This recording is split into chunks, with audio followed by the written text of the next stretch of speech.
Hello, Lakers fans. This is Wilson. So, I wanted to check back in with you guys to talk about the Marcus Smart signing. Um, the Lakers signed Marcus Smart to a 2-year, $11 million deal after he was bought out by the Wizards. So they also, to make room for him, have access to the biannual exception. They had to waive Shake Milton and Jordan Goodwin. So Jordan Goodwin was a guy really, really sucks to see go. I'm reading here from David McMillan's report on that though, about the why they have to waive those two. Um, it says so that they would have access to the biannual exception to sign Smart 31 for more than the veterans minimum, right? So it's had to be done. Um, Now, hopefully, in the future, if possible, if where things go, possibly, it'd be cool if we could see Jordan Goodwin, make a return if the situation presents itself, because he was good for the Lakers last year. But what Marcus Smart brings is, a so-called, as they call it, a point of attack defender.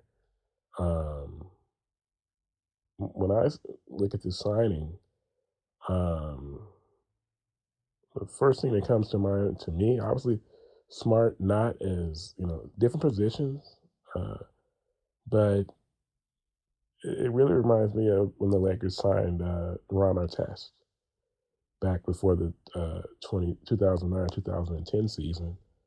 A veteran, a former Defensive Player of the Year, um, someone who in the past had someone I would say like when Ron was in Chicago and Indiana and Sacramento, and he was averaging 18 to 20 points a game. Houston, I always felt like that was those were situations where he was, being overused in that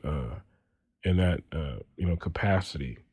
And when he got to the Lakers, uh, it was like kind of like the perfect fit.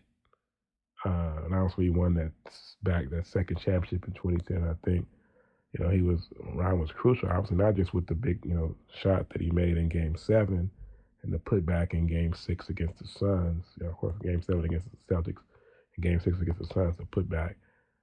But his defense against Paul Pierce in that series, I don't know. We had a Ariza the year before that. Ariza a little bit more slender. Obviously, he was also a very good defender. But I think the way that Ron was able to,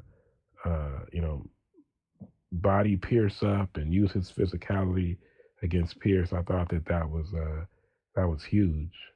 Um, and in 2008, when we lost to them, Pierce was the Finals MVP, and we didn't have anybody with that type of physicality. As I said, Trevor was a little bit more light in the back pocket. Ron big and burly. You look at Marcus Smart, 6'3", 220 pounds. Um, you know, that's a good. So he's got some girth to him, as as Shane Murray would say, and he's strong and he's physical. And as I said, he won the Defensive Player of the Year in 2022. Now, the one thing is that since he left the Celtics, he's only played in 54 games. Excuse me, in 2 seasons. So the season after he was traded, he only played 20 games with Memphis, and then last year he played 34 games total between Memphis and Washington. So you know, I just think that um, he's exactly what the Lakers needed. I mean, you have all this firepower and star power. You have Luka, you have LeBron, you have Austin. You bring in DeAndre Ayton. You got shooters. You got LaRavia. You got Gabe Vincent is still there. We'll see what happens with Connect. I know he didn't perform well in the summer league, but he's a shooter. So you got all these offensive players, and now who's your guy who's going to be there and all? He's going to, obviously other than Vando, But see, I think Vando kind of is like Vando, bro, in a certain sense. No disrespect, it kind of reminds me of the way that when Westbrook said that that Pat Bev can't guard nobody. He just out there running around, right? Uh, and I don't think that was fair to Pat Bev. I think Pat Bev really did. He brought something in that regard. Um, but I think Marcus Smart is more who Lakers fans think Vando is, right? Marcus Smart is a true bulldog out there um, defensively, and and I just think that's the type of guy that you need if you're going to compete. You got to have at least uh, historically, you needed a guy like that. You needed like I said, a Ron Artest, a Vernon Maxwell. You know, when the Celtics had Tony Allen. You know, guy who's going to go out there and muck things up. And Smart in his he was introduced yesterday, and he talked to the media, and he said that he said was asked what his role will be on the team. He said, just to be me, come in and do what I do, and that's being a tenacious defender, just bringing the intensity that I bring, my leadership, my basketball IQ as well, but just being the pest that I've always been. And that's the key word, the pest, the guy that, when he's on the other team, you hate him, but then when he's on your team, you love him, which is another way of describing Pat Bev. That's basically what this is. Basically a better Pat Bev. Is like who Pat Bev thinks he is. That's who Marcus Smart is, right? And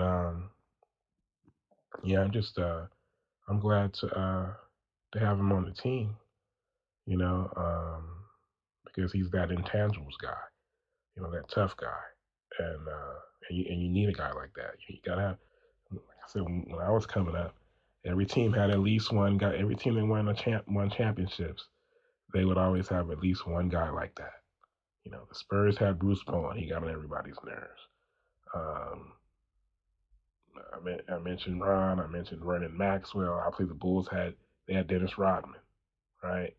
That's how it goes. And so now we have that guy to go with all the offensive firepower and celebrity and stuff like that.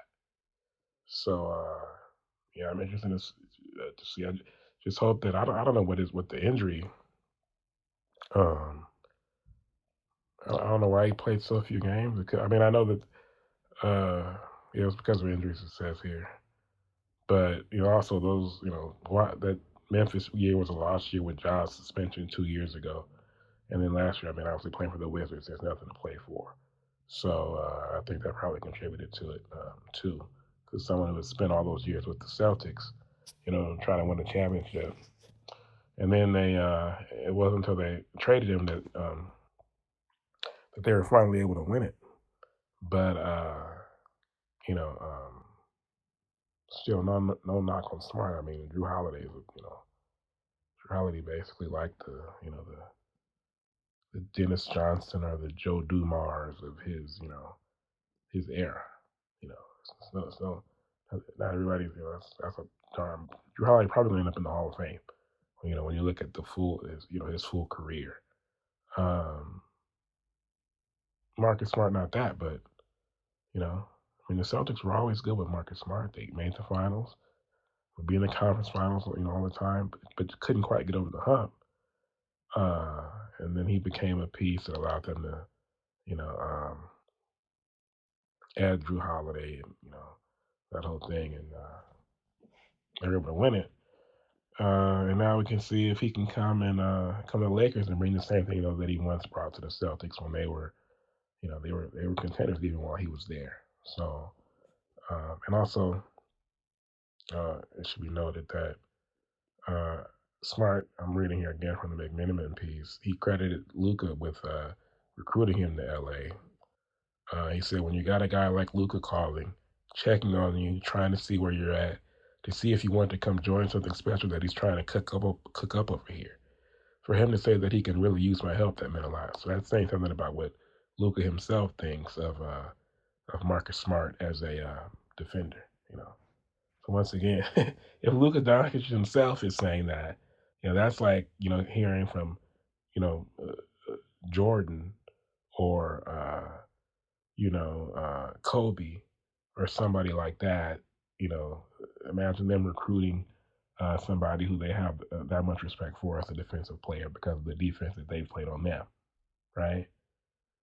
It's that type of deal. So yeah, it's just a really good pickup for the Lakers if he can stay healthy and stay on the court and be 80, 85, 90% of what he was with the Celtics. You know, so we have enough offense, and so all he has to do here is play defense. With the Celtics, they had him doing a little bit more, I think, than he needed because he's not really an offensive player. He's shooting like in the 30s for percentage in his career, 39% from the field, 32% from three, right? And with the Celtics, they, you know, years so it's like 13 points, 12 points, 12 points a game. Uh, assists 5, 6, 6 assists. He won't need to average double figure points or 5 or 6 assists here. If he averages 5 points a game and plays all NBA defense, then he's done his job. You know. Um. So switching gears. Uh. Well, kinda. I'll stay on the Lakers. Sort of course. I talked a couple weeks ago about Kobe and the McGrady thing. McGrady coming out and saying that if he had, played with Shaq, he would have won championships too. And I talked about that, and posted a clip of me talking about it. But basically, it's been like a month straight, I guess now, if not more, of people just sort of like let's say every other day, somebody or some publication is saying something or doing something to kind of you know tarnish Kobe's legacy, right? And the most recent thing was you had Bleacher Report. They did their top. I think it was, I don't know if it was top 50 or top 100 NBA players of all time. They had Kobe at 11, outside the top 10. Some people had a problem with that. And then you had just a couple of days ago, Shaq coming out and saying that when he was playing for Kobe, when he was playing with Kobe, he had three guys on him, so Kobe gets to go 1-on-1. So if he had a T-Mac or a Vince or these type of people, then he still would have been able to win championships. So I'm not going to go back over that because I said that about McGrady. Obviously, it's the same thing. Like if you look at that 2001 year, I know I just said I'm not going to go back over it, but if you look at 2001, that team in particular was so good that if you swap Kobe out with a McGrady or a Vince Carter or either one of those two players, the Lakers probably still win the championship that year, right? Now Allen Iverson was smaller. Um, shoot, they probably still wouldn't with Allen Iverson as deadly as he was back then. Because with the big fella there, uh, taking up that space like you said, now AI gets to go 1-on-1, which he never got to do in his career. So, you know, once again, and then from there it's like a little bit of Paul Pierce was never quite like Paul Pierce never made first team All NBA, right? And he wasn't the raw talent that Vince Carter was. So I don't know about Paul Pierce, but it would have been, bro, you're talking about Shaquille O'Neal in his prime, right? So it pretty much you put any All Star, All NBA guard, with him, even a Ray Allen, probably, let me think about Ray Allen around 2001 when he still had the handles and he would still play a little bit more of a. I actually think in Seattle that's when Ray kind of showed his fork game a little bit more. But in 2001 in particular, in the playoffs, Ray was showing off the handle, the floor game, still getting to the basket, as well as the jump shooting. So it's no disrespect. It's just the same thing as if Kobe had played with Tim Duncan or Kevin Garnett, uh, during that same time frame. It's probably still, I mean, especially with Tim Duncan, it's still a championship combination. So, you know, it is what it is. It doesn't take away from it. You can go ahead and say that about so many players in the history of the game because there have been so many great players. And the situation that you end up in and the type of team you're on and your teammates who you get to play with, I mean, that ends up, dictating legacies a lot of the time. It's just part of the game. Obviously, Kobe went on, and Kobe won two more championships on his, without Shaq, with a team that was built around him with supporting players like Pau Gasol and Lamar Odom and those guys. So um, it's not a knock. Uh, Now, as far as Bleacher Report having him 11, I actually really don't have a problem with that. I have him, but I've always had Kobe like seventh or eighth all time, right? Now, the people I had ahead of seven or eight, meaning Kobe or Duncan, seven or eight in whatever order, depending on how I'm feeling, right? And ahead of him, I've always historically has been Jordan, Russell, Kareem, LeBron, and then it's like Magic or Wilt.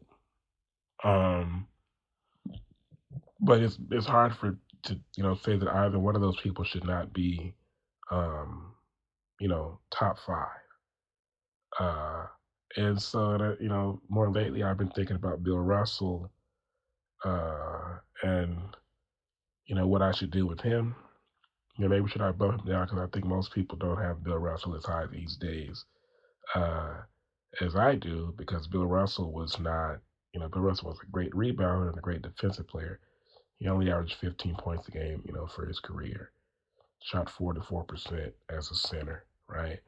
And of course, the knock against Kobe by the analytics uh, people has always been that he wasn't as efficient as a lot of the people in his category of player, like top 15 all time players, right? Uh, so in terms of PR is like the most basic one. Then they look at effective field goal percentage, even true shooting percentage is kind of outdated now. They look at all the like effective field goal percentage and box plus minus and win shares per 48 and all that stuff. Uh, which is really statistics that I'm not an analytics person. I just know the terms because they always talk about them. But the way I look at it is this, right? Is that to bring McGrady back into it, right? McGrady never made out of the first round until like the end of his career when he was a bit player playing with like the Spurs or something, I think. So it's like, but everybody remembers McGrady so fondly. It's like they remember Penny Hardaway so fondly. Everybody remembers Grant Hill very fondly, right? Grant Hill was another person in his prime. He never made out of the first round, right? And they didn't have the most help, but still, right? But McGrady, if you look at his career, his 7 year prime, which is from 2001 to 2008, that's when he made all his All Star teams, right? Well, basically, Kobe's prime was twice as long as McGrady's, right? Similar statistical profiles, but in the favor of Kobe. Like, so basically, Kobe, in 2000, Kobe was still sort of like he wasn't but he was playing the Scottie Pippen role in 2000 when he won the first championship. So next year he goes from having 22 and a half in 2000 to 28 and a half the next year, and that's really when he became like the Kobe that we would see for the next decade plus. He made first team All NBA darn near every year except for one. I think 2005 was the only year after that he didn't make first team All NBA. 2001 and 2005. And so um, I think that if you look at that, right? Yeah. So McGrady really from like 2001 to 2003, that was his peak. Basically, Kobe is like if you take that 3 year peak from McGrady and you spread it out over 13 seasons, that's pretty much what we got from Kobe. And he won 5 championships during that time frame, including winning um, 2 championships, as I said, without Shaq and making the finals another time without Shaq. So basically, what I'm saying is, if you take McGrady and as much as people love McGrady and as fondly as people remember him, and you give him Kobe's, I mean, you basically take his prime, extend it by two, and give him 5 championships. Is anybody talking about his effective field goal percentage and his win shares for 48 and his box plus minus? They're not even thinking about that, I don't think. But for some reason, when it's Kobe, people just won't let it be that he was just an awesome basketball player who accomplished so much. It was like people nitpick and look at all this other stuff. I understand that. Yeah, he's not efficiency wise, and that's all they care about now is efficiency. He wasn't as efficient as as the other players in that category of players that he's in. I'm the type of guy who feels like as long as you have him in the top 15 all time, I don't really have a problem with you. You know, I know most Lakers fans would, you know, they would spit on me for saying that and thinking that it would be okay to have him as low as 15 all time. Uh, like I said, I have him top 7, top 8 all time for sure, right? But you know, to me, anything in the top 15 because you're talking about. So I have let's say I have him 7, I have Duncan 8, I have Shaq. I don't think I have Bird 9. Then I have Shaq 10. Then I have Curry 11, and I have Akeem 12. Right? To me that's solid, and everybody after them is not. I mean, I don't. I wouldn't. Uh, you know, possibly. Move any of those people ahead of. So I'm talking about Elgin Baylor, Jerry West, Dr. J, other people inside the top 20. Um, Moses Malone, Barkley, Carl Malone, those type of people. The people who moved up lately. I mean, Kevin Durant, Dirk Nowitzki, uh, those type of guys. Um, you have the players uh, who are stamping their legacy now, the Joker, and people like him, Giannis, right? Uh, I wouldn't put any of them over. I can't forget about Oscar Robertson now. But Oscar Robertson, you can't put Oscar Robertson over. Oscar Robertson was really, I mean, just ahead of his time. But you can't put him over Kobe when Kobe won 5 championships. I know it's different, bro, but at the end of the day, the team you play on, it is what it is. If you were unlucky enough to play on a team that was good enough, I mean, and Oscar Robertson ended up winning with Kareem later when Oscar was the sidekick. But while he was, in his prime and averaging triple doubles, he couldn't get it because the Celtics were better. The other teams were better. Oscar was kind of like LeBron in that first Miami stint, but he was like that from like his entire not Miami, the first Cleveland stint, but he was like that in his entire over his entire prime. And that's just unfortunate. You can't take away from the people who happen to play on better teams, because you can't win championships without being on a great team. Only person who ever won championships without playing for a great team, I think there's been a couple, like, Hakeem lifted the Rockets to those 2 championships, right? Especially the first one. The Duncan Spurs, I never felt like were, like, they weren't, I mean, I was Tim Duncan and a couple of really good guards in Ginobili and Parker, but Duncan never played with a Kobe. He never played with a Magic Johnson. He didn't have a I mean, he had David. David was still really good for that first championship, but he was like a role player for the second one. He didn't. Look at the team that Bird had. Bird had DJ, Ainge, McHale, Parrish. Duncan never had a team like that. You know. So, but for the most part, if you're going to win a bunch of championships, you're going to need great teammates, and so uh, it doesn't take away from you as a great player just because you play with other great players, right? Um, so yeah, man. I mean, it is what it is. But people are always gonna, have I don't know. Like I said, they nitpick Kobe, right? Um, and I think it goes back to the Jordan comparisons and the fact that technically he isn't, he wasn't as efficient as other, people in his category of players of all time greats, right? So it is what it is. But I mean, the man had an unbelievable career, and uh, it just does kind of suck that people just won't. And it's been like that even before he passed, but they just won't let. Out of everybody, he is out of all the all-time greats in the top 20. He is like the most divisive, and it doesn't really have to be that way, you know. Uh, I don't know. It sucks. Uh, is that it? What did I wanted to say something about these WNBA players, man. They think they think that they should be making more money, right?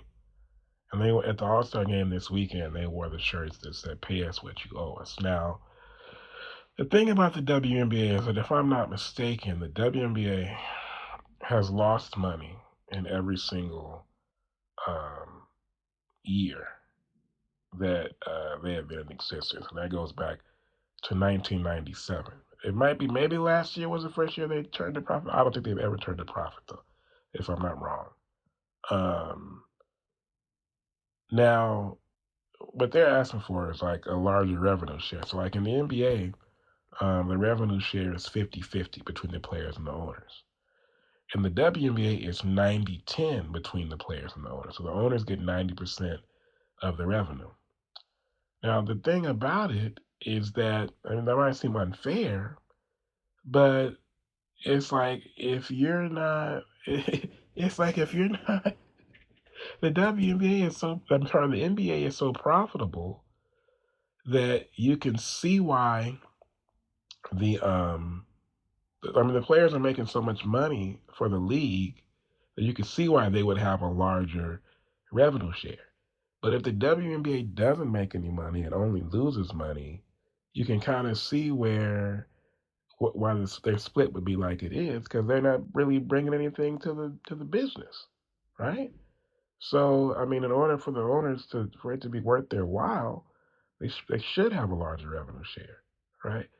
So what I was thinking was, as far as their salary goes, basically the WNBA only exists because the the NBA subsidizes it. The NBA pays like $15 million a year just to cover for whatever they need, right? The WNBA only exists in the first place because because of the NBA, right? So if you think about it on the other hand, it's like I mean, I guess it's not really set up that way, but it could be, right? Like, why not just take another 15 million? They only have. I mean, the NBA may have so much money that they basically have 50. I mean, that $15 is chump change. The NBA has so much money. Like the average salary in the NBA is $11.9 million. That's the average salary, right? So I mean, the NBA makes so many $1 billion every year that little 15 million that they throw to the WNBA to allow it to exist and keep going, it would be nothing for them to take another 15 million and just go, okay, well that's for the players so that they have they make a little bit more money, per year, right?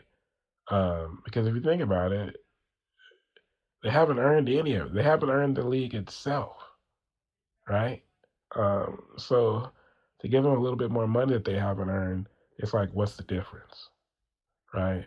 Um, the thing about the WNBA, bro, is that you have to, and I like it because, yeah, the basketball is terrible. It's a terrible product, the actual game, but it's something else in the summer for me to bet on.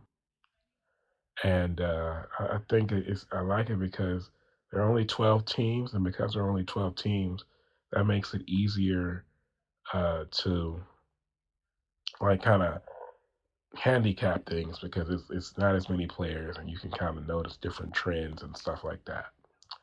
But I was watching a clip of them. They were in practice. The Sparks were, and Cameron Brink was shooting some free throws, and they broke out into this like shooting game or whatever, right?